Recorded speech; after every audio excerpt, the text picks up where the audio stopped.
L'un des plus grands stratèges militaires de Suède, le roi Charles XII, était influent non seulement sur le champ de bataille, mais aussi en cuisine. Maintenant, même si je ne pense pas qu'il ait vraiment cuisiné lui-même, son long séjour dans l'Empire ottoman a conduit à l'introduction de l'un des plats les plus appréciés de Suède, les kåldolmar, ou feuilles de chou farcies de viande épicée et de riz.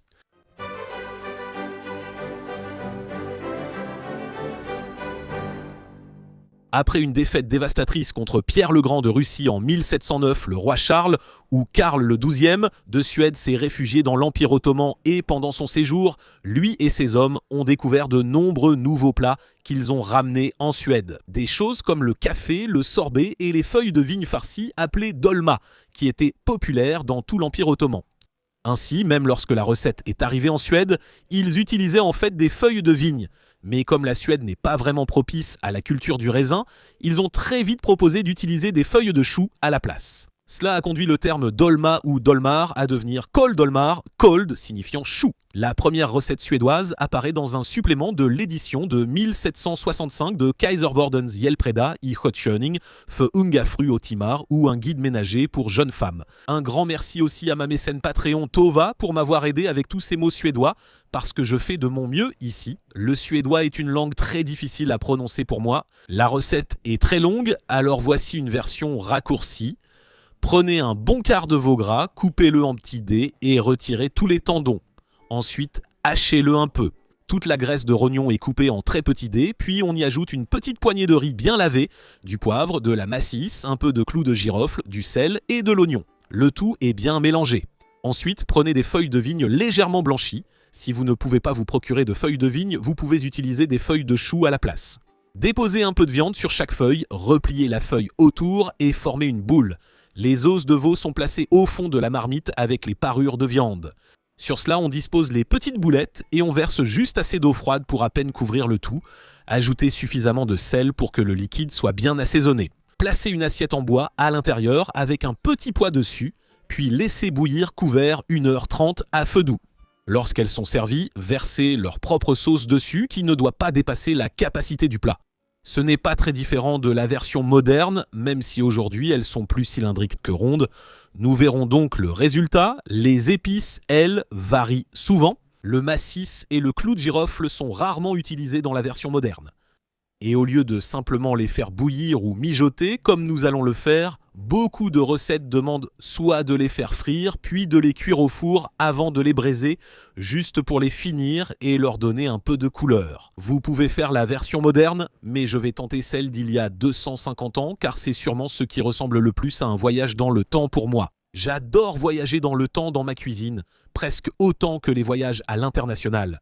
Et maintenant, revenons à nos choux farcis pour lesquels vous aurez besoin d'une livre, soit 450 g de bœuf après l'avoir désossé, une demi-tasse ou 100 g de riz non cuit, une demi-cuillère à café de poivre, un quart de cuillère à café de massisse, juste une pincée de clous de girofle, 2 cuillères et demie à café de sel et un peu plus si besoin. Pour l'eau, un tiers de tasse ou 35 g de suif, une tasse ou 150 g d'oignons jaunes coupés en dés et un chou entier.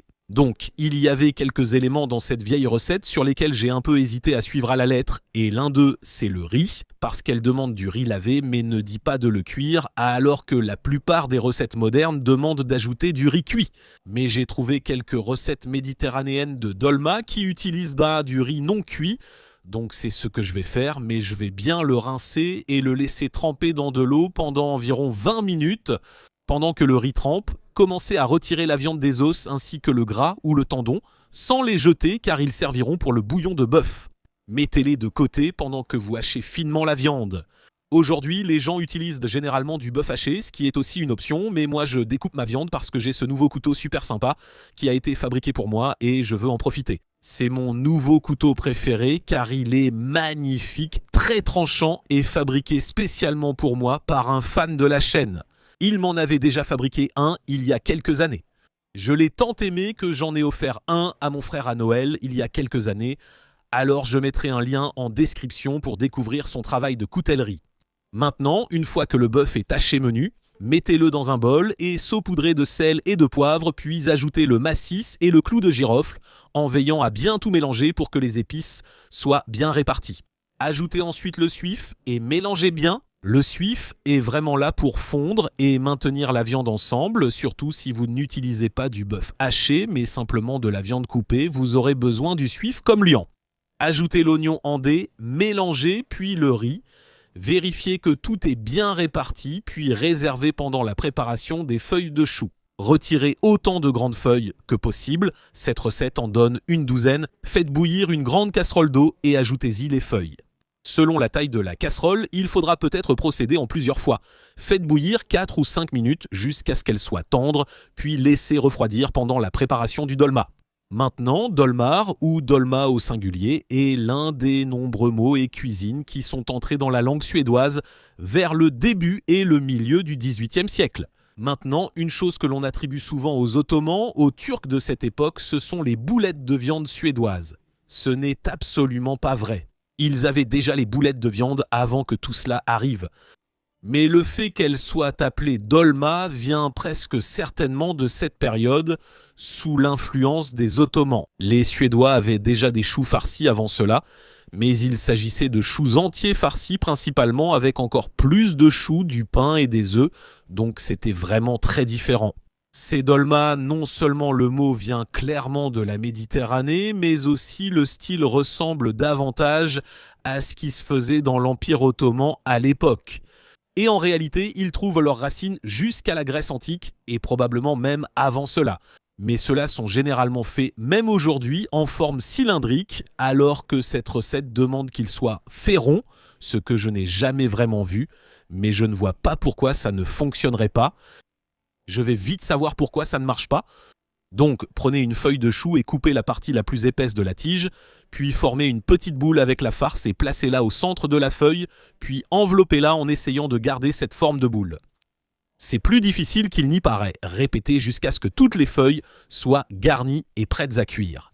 Pour cela, rassemblez les os et les tendons de la viande et disposez-les au fond d'une casserole, puis placez les dolmas par-dessus. Ensuite, préparez de l'eau salée. Il faut environ 2 cuillères à café de sel par litre d'eau, puis versez ce mélange dans la casserole jusqu'à recouvrir les feuilles de chou. Et c'est une autre chose que j'ai remise en question et en fait, si je devais le refaire, je le ferais un peu différemment. Donc, la recette dit simplement de recouvrir le tout d'eau. La plupart des recettes modernes, même lorsqu'il s'agit de braiser, demandent simplement d'ajouter juste assez d'eau pour atteindre le bas des feuilles de chou. Et c'est pour une bonne raison, parce que lorsqu'elles sont complètement immergées, elles ont tendance à se désagréger, comme environ la moitié des miennes lorsque je les ai préparées. Maintenant, peut-être que si j'étais un expert pour rouler les feuilles de chou, ça ne serait pas arrivé, mais ce n'est pas le cas, donc oui, j'en ai perdu environ la moitié. Peu importe la quantité d'eau que vous ajoutez, la recette demande de poser une assiette en bois avec un poids dessus. J'utiliserai une assiette en céramique, c'est pareil, ça maintient le tout en place. Ensuite, mettez cette marmite sur feu vif et portez l'eau à ébullition. Et quand ça commence à bouillir, écumez toute la mousse qui remonte à la surface. Puis réduisez le feu au minimum et mettez le couvercle. Puis laissez cuire pendant 1h30, ce qui devrait suffire pour bien cuire la viande ainsi que le riz qui n'est pas encore cuit. Et cela devrait largement suffire pour revenir et jeter un œil à Charles XII et voir comment ses exploits militaires ont amené le Kolbomar en Suède. Pendant la majeure partie des 200 dernières années, la Suède a adopté une politique de neutralité et il est donc très facile d'oublier son passé plutôt militariste. Mais au XVIIe siècle, des rois comme Gustave Adolphe ou le Lion du Nord ont supervisé une expansion de l'Empire suédois. Cela a permis à la Suède de devenir l'une des plus grandes puissances d'Europe en remportant des territoires sur le Danemark, la Norvège, la Pologne et la Russie. Alors, lorsque ces pays ont vu une occasion de récupérer une partie de ces terres, ils ont sauté sur l'occasion et cette opportunité s'est présentée. En 1697, lorsque le roi de Suède, Charles XI, est mort, son fils a hérité de la monarchie absolue de la Suède sous le nom de Charles XII. De façon déroutante, il était en réalité le 6e Charles, car il n'y avait pas eu de roi Charles 1 à 6, mais ce n'était pas le fait que leur numérotation royale était erronée qui enthousiasmait les ennemis de la Suède, mais plutôt le fait que Charles XII n'avait que 15 ans. Reprendre des terres à la Suède serait aussi simple que de prendre des bonbons à un adolescent de 15 ans.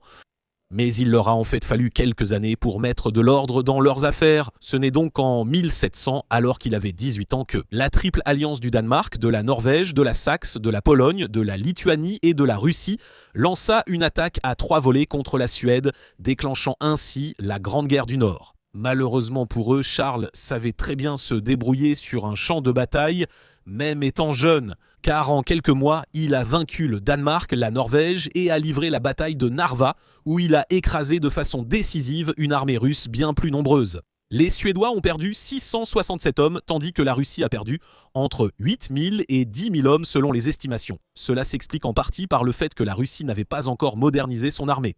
Avec 2 de ses ennemis hors d'état de nuire, Charles a rapidement tourné son attention vers la Pologne-Lituanie, où il était déterminé à détrôner le roi polonais Auguste II, ce qu'il fit en 1704 Takartas. Mais pendant qu'il se concentrait sur la Pologne, le tsar de Russie, le tsar Pierre, le futur Pierre le Grand, profitait de ce temps pour réformer son armée et la moderniser. Et donc lorsqu'ils sont réapparus, ils ont rapidement pris des terres à la Suède et ont pu fonder une nouvelle ville, Saint-Pétersbourg. Charles, ayant déjà vaincu la Russie, pensait pouvoir recommencer. Il l'a fait à la bataille de Kolovtyn en 1708, alors qu'il était en infériorité numérique, 3 contre 1. Et si Charles s'était arrêté là, il serait probablement considéré comme l'un des plus grands rois de l'histoire de la Suède. Mais il ne l'a pas fait, car comme Voltaire l'écrira plus tard en le citant, il était censé dire « J'ai résolu de ne jamais mener une guerre injuste, mais de ne jamais mettre fin à une guerre légitime autrement qu'en vainquant mes ennemis. » Donc, au lieu de faire la paix avec Pierre, Charles décida de continuer jusqu'à Moscou. Et toute personne qui étudie l'histoire sait qu'il ne faut jamais marcher sur Moscou, surtout quand on va affronter l'hiver le plus froid depuis 500 ans. Mais comme nous étions en 1708, Charles n'avait pas le bénéfice d'apprendre de Napoléon et plus tard de la Wehrmacht allemande, alors il partit quand même pour Moscou. Et tout comme les futurs dirigeants le feraient, Pierre le Grand a commencé une politique de la terre brûlée, détruisant tout sur son passage en se repliant, attirant Charles de plus en plus loin en Russie. Finalement, l'hiver rigoureux força Charles à abandonner ses plans de prendre Moscou et il finit par passer l'hiver en Ukraine, mais à l'été suivant, il avait perdu un tiers de son infanterie, ses lignes de ravitaillement étaient anéanties et il avait été blessé à la jambe. Et c'est dans ces conditions qu'il décida d'attaquer le tsar Pierre, bien fortifié, qui disposait de 45 000 soldats bien entraînés, désormais modernisés et bien reposés. Ce qui suivit fut la bataille de Poltava, l'une des défaites les plus catastrophiques que l'armée suédoise ait jamais subie. Et à bien des égards, cela annonçait la mort de l'Empire suédois, même si cette mort fut plutôt longue à venir. La majeure partie de l'armée et de nombreux généraux de haut rang furent capturés, tandis que Charles et environ 1500 Caroliens, c'est-à-dire des soldats suédois, ainsi qu'un contingent de soldats cosaques, prirent la fuite. Et ils sont partis vers le sud, dans l'Empire ottoman, où ils ont cherché refuge, car l'Empire ottoman était également un ennemi de la Russie. Et lorsqu'ils sont arrivés là-bas, Charles aurait envoyé une lettre au sultan Ahmed III pour demander s'il pouvait rester. Et il a dit qu'il n'aurait besoin de rester là qu'une semaine, 2 au maximum. Je ne sais pas si vous avez déjà vu le film « L'homme qui vint dîner », mais il s'agit d'un homme qui vient dîner et qui finit par rester comme invité chez ses hôtes pendant, je crois, 6 semaines. Et en gros, c'est ce qu'était Charles. Il devait rester 1 semaine, peut-être 2, et il est resté 5 ans. Le sultan, d'abord satisfait, lui a permis, ainsi qu'à ses hommes, de s'installer à Benda, en Moldavie. Il lui a donné une garde d'honneur et lui a fourni un approvisionnement continu en vivres, ce qui a coûté très cher à la population ottomane. Charles s'est immédiatement mis à comploter, essayant de convaincre le sultan d'attaquer la Russie. Il a surtout agi par l'intermédiaire de la mère du sultan, mais il voulait que les Ottomans attaquent la Russie pour son compte.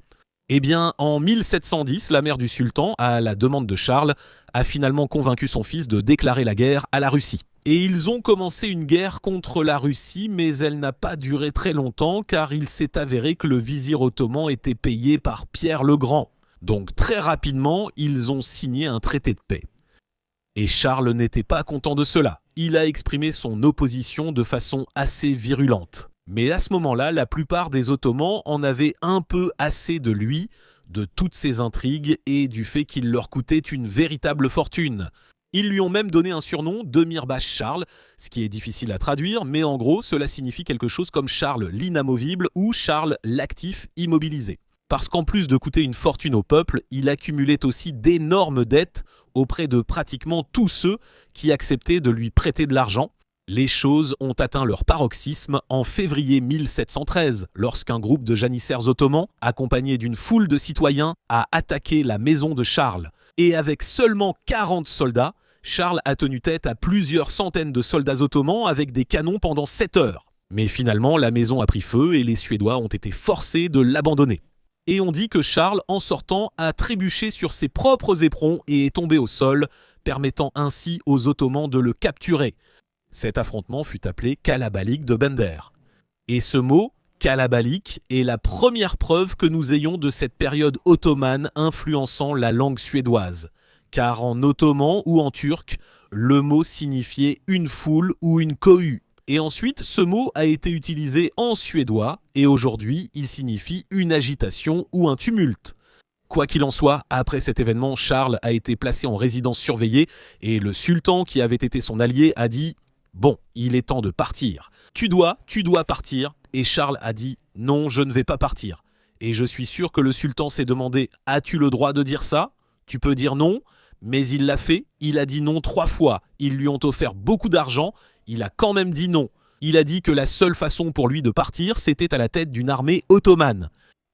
Eh bien, ça n'allait pas arriver. Alors le sultan a dit « Très bien, j'arrête ta pension. Je suis surpris qu'il ne l'ait pas fait plus tôt. Je retire toute ta protection et tout le reste.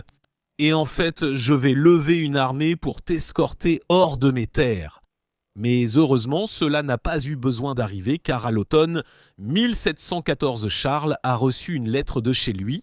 Voyez-vous, après toutes ces années avec un roi absent, le gouvernement s'est dit « Bon, il faut qu'on fasse quelque chose. » Et comme il était un monarque absolu, il ne pouvait vraiment rien faire légalement sans son accord. Alors finalement, ils se sont dit « Bon, tu sais quoi ? Si tu ne reviens pas, alors nous allons faire la paix avec tous ces autres pays avec lesquels nous sommes en guerre depuis des années et nous allons mettre ta sœur Ulrika sur le trône en tant que régente. » Eh bien, Charles s'est dit « Ça, c'est hors de question, donc d'accord, je rentre en Suède. » Mais il n'est pas rentré seul car avec lui sont venus de nombreux Ottomans. Quelques soldats, mais surtout des créanciers, des hommes d'affaires à qui il devait de l'argent. Le fait est que, à peine rentré en Suède, il a dû repartir parce que l'Empire s'effondrait et ils étaient tellement affaiblis que maintenant tous ces autres pays commençaient à les dépouiller. Et donc, il a décidé que le Danemark-Norvège serait le premier dont il s'occuperait. Et pendant qu'il était là-bas, il était dans les tranchées et il a reçu une balle dans la tête et il est mort. Et c'était probablement un soldat danois ou norvégien qui l'a fait. Mais en gros, dès que c'est arrivé, il y a eu des théories du complot disant qu'en réalité, c'était un groupe de riches suédois qui avaient entendu parler d'un impôt sur la fortune de 14% que Charles allait instaurer pour l'aider à rembourser toutes ses dettes. Et comme c'était eux qui avaient l'argent, ils ne voulaient pas que cela arrive, alors ils ont orchestré sa mort. Ce n'est probablement pas vrai, mais qui sait ? Cet impôt ne semble pas avoir été mis en place. Parce que même si Charles est mort en 1718 et que l'Empire s'est pratiquement effondré, en 1721 beaucoup de ses créanciers ottomans étaient encore à Stockholm ou dans les environs, aussi tard qu'en 1732. Et ce n'est qu'à ce moment-là, je suppose, après qu'ils ont finalement été payés, après quelques décennies ou peu importe, qu'ils sont partis. Mais ils ont laissé derrière eux une partie de leur langue et beaucoup de leur cuisine, y compris des plats comme ce col d'Omar que je m'apprête à goûter maintenant. Donc d'abord, je dois en fait faire une sauce avec le liquide dans lequel ils ont été cuits. C'est en gros maintenant un bouillon de bœuf léger. La recette est également basée sur quelque chose provenant de ce même livre de cuisine du XVIIIe siècle. Retirez tous les choux, la moitié des miens se sont encore désintégrés. Filtrez les os et la viande, ajoutez une tasse de liquide dans une petite casserole, puis fouettez-y quelques cuillères de farine et un peu de crème. Faites cuire à feu moyen et laissez mijoter environ 7 minutes jusqu'à ce que le mélange épaississe légèrement. Ensuite, cela peut être servi sur ou autour du col d'Omar avec un peu d'érel si vous le souhaitez. Et voilà le col d'Omar de la Suède du XVIIIe siècle. Aujourd'hui, ils sont souvent servis avec une sauce différente et des pommes de terre qui n'étaient pas populaires en Suède à l'époque. Elles ne sont devenues populaires qu'au début du 19e siècle. Donc pas de pommes de terre pour moi, mais j'ai ajouté un peu de confiture d'érel parce que premièrement j'adore ça vraiment beaucoup, mais aussi parce que ça va ajouter un peu de douceur et ce sera intéressant et ils en avaient déjà à l'époque. De plus, la recette originale dit que si vous utilisez des feuilles de vigne, vous devez presser un peu de citron dessus juste avant de servir. Mais si vous utilisez des feuilles de chou, ce n'est pas nécessaire. Alors laissez-moi en couper une. En fait, ça tient plutôt bien, je suis vraiment surpris, mais je pense que c'est la graisse de rognon qui maintient le tout. Est-ce que c'est ce qu'il y a de plus joli? Non, ce n'est pas le cas, mais au moins ça a tenu. Donc vous savez quoi? La moitié d'entre eux sont sortis très bien. Bref, j'ai un peu de tout ici, essayons.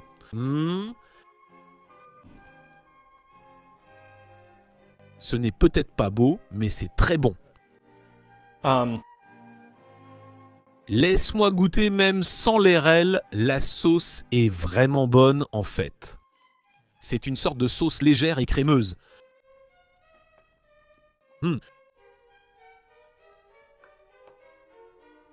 C'est vraiment bon. Ces épices sont très différentes de ce qu'on trouve aujourd'hui, je trouve. J'ai vu des versions modernes avec un peu de piment de la Jamaïque. J'en ai vu beaucoup avec du paprika, mais la plupart contiennent juste du poivre. Peut-être que certains utilisent encore du clou de girofle et du massis, mais j'ai l'impression que ces saveurs ont un peu disparu. J'ai arrêté la plupart des plats comme celui-ci, mais celui-ci est vraiment bon tel quel. Pas besoin d'en mettre beaucoup. C'est agréablement équilibré par la douceur de l'ARL. Mais à cause du suif qu'il y a dedans, c'est très... pas gras, onctueux.